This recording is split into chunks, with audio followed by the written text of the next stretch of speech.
ময়দান থেকে এক চমকে যাওয়া খবরের তোলপাড় চারদিক। নতুন খেলোয়াড় আনছেন ইরানের বন্ধু ভ্লাদিমির পুতিন। তেহরানের শক্তি বাড়াতে শক্তিশালী চেচেন যোদ্ধাদের পাঠাচ্ছেন রুশ প্রেসিডেন্ট। এমন খবরে জয়লাভ সামাজিক যোগাযোগ মাধ্যম।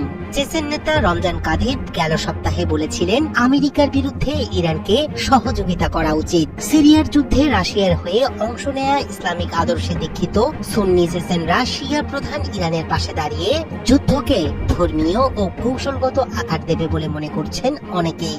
তাদের উপস্থিতি শুধু ইরানের সামরিক শক্তি বাড়াবে না, মার্কিন বাহিনীকে জটিল পরিস্থিতিতে ফেলবে এবং দৃঢ় করবে ইরানের আঞ্চলিক প্রভাব, যা বদলে দিতে পারে মধ্যপ্রাচ্যের ভৌগোলিক ও রাজনৈতিক শক্তির সমীকরণ।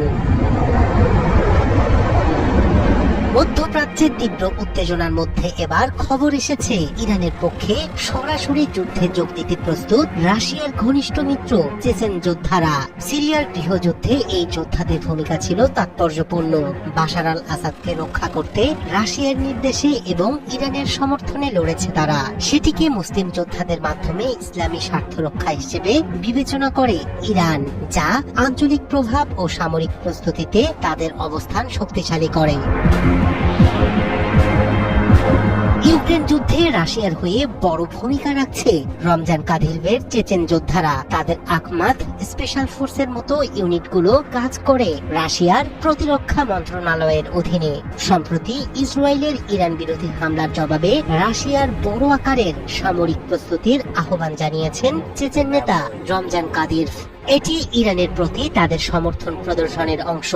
রাশিয়া প্রয়োজন অনুযায়ী চেচেনদের পাঠাবে, যেখানে তাদের সামরিক অভিজ্ঞতা ইরানের জন্য গুরুত্বপূর্ণ প্রভাব বিস্তার করবে। ঐতিহাসিকভাবে ইরানের সঙ্গে চেচেনদের সরাসরি সম্পর্ক না থাকলেও বর্তমানে রমজান কাদিরভের নেতৃত্বে চেচেনরা ইসলামী সংহতির প্রতীক হিসেবে পশ্চিমা শক্তির বিরুদ্ধে ইরানের পাশে দাঁড়াতে প্রস্তুত। কাদির নিজেকে একজন কট্টর মুসলিম হিসেবে উপস্থাপন করেন এবং এই সহযোগিতাকে একটি ইসলামী জোট হিসেবে চিত্রায়িত করতে চান।